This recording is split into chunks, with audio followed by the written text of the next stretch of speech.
Ouais, il y en a qui disent que être intelligent, c'est parfois une calamité. Comment est-ce qu'on dit Ce n'est pas. On le subit plus que l'on en profite. Oui, Donc, bien, si. trouver des moyens de rester bête. Il y a TikTok, il y a plein de choses comme ça. Oui, c'est bien. Voilà, voilà. Ça va pour votre santé mentale, bizarrement, de rester bête, ça peut. Euh, De cultiver de la bêtise, on va dire. Une partie de bêtise. Non, sérieusement, c'est vrai, ça compte. mais c'est vrai. Moi, j'écoute du disco, par exemple, pour rester bête. Ok, allez, arrêtez de dire des bêtises. On continue. Donc, je vais cliquer à côté de ça. On va quand même recommencer parce qu'on a été très vite. Hein. Clic, majuscule clic, commande clic, voilà. Menu de la palette nuancier. Et créer des informations sur les nuances. Alors, la boîte, qu'est-ce qu'elle nous dit ici? Ben, elle nous permet de décider la taille de la carte, c'est certainement l'échantillon couleur. La taille du texte, qu'est-ce qu'on intègre?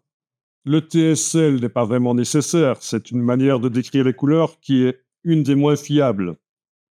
Mais elle a l'avantage de décrire de manière naturelle, les gens comprennent. Degré de teinte, saturation et luminosité, c'est le langage humain, alors que le reste, c'est le langage machine. Le nom de la couleur, le type d'encre, type d'encre, processus, ben oui, c'est pas une couleur de ton direct, c'est ça que ça veut dire. Enfin, vous voyez qu'on a la possibilité de contrôler la mise en page, en fait. On était allé très vite. Voilà. L'espacement entre les échantillons, etc. Bon, ben vous voyez, à vous de régler ça. Par exemple, si je mets 3 rangées, une colonne, ben ce sera vertical. Un peu comme ce que j'avais fait avec les cercles au début. Voilà. Oui, on peut mettre CMJN. OK. Code exact, peut-être pas. Est-ce que le code exact est exact d'ailleurs? Non, sans doute pas. Hein. Par rapport à ce qui est indiqué dans la charte. Par contre, oui, pas certain. Le code exact, c'est mondial, donc faites gaffe à ça. Le code exact, il faudrait peut-être prendre celui qui est quand même dans la charte, même si c'est une charte américaine. OK, couleur du texte, etc. Voilà, c'est... Et voilà. Cette fois-ci, je n'avais pas demandé de fond, et j'ai ça. Ah, c'est un peu, si. Donc, super pratique, ça. Oui, pour faire des chartes graphiques, notamment. Voilà. Je pense que la fois prochaine, on va parler des chartes graphiques et de ce qui est censé être dedans, en fait. Ça pourrait être intéressant.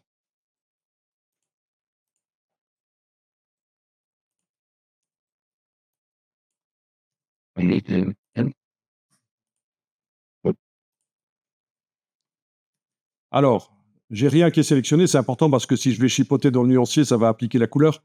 Donc, ces 3 couleurs, clic majuscule, clic, commande, clic ou contrôle-clic sur le PC, je peux les mettre dans un groupe, bien sûr. Ici, un groupe. Et elles sont dedans. Elles vont être dedans. Et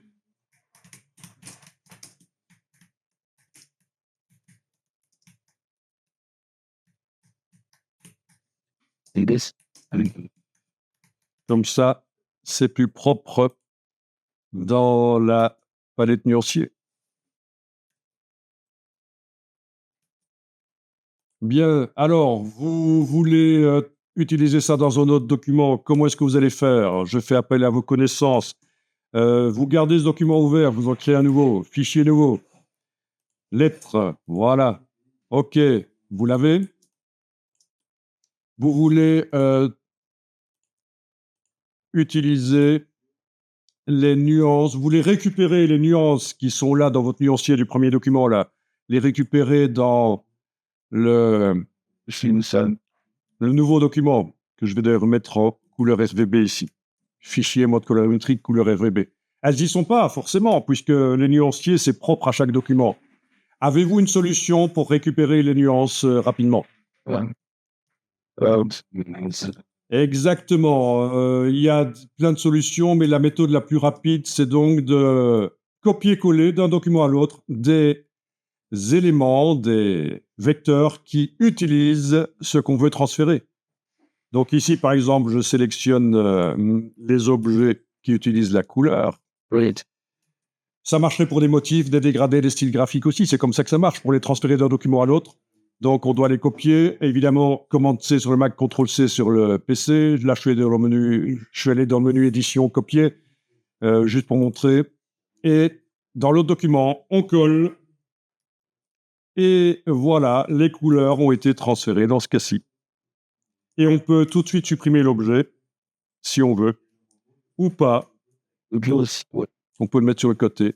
Mais en tout cas, elles y sont. Voilà, très utile pour transférer des motifs dégradés, couleurs, brush aussi, enfin tout, symbole. Quand on copie-colle les objets qui les utilisent d'un document à l'autre, ça transfère dans les palettes idoine, comme on dit. On va faire un peu de français tant qu'on y est. Idoine, approprié, propre à quelque chose qui convient. Voilà, comme ça, vous avez appris un mot. Et il y a des gens vicieux dans les entreprises qui vont, dans une phrase, en pleine réunion, vous sortir cet adjectif juste pour vous tester. Comme ça, retenez, ça fait partie des choses vicieuses que les gens utilisent pour mettre les autres dans le caca intellectuel.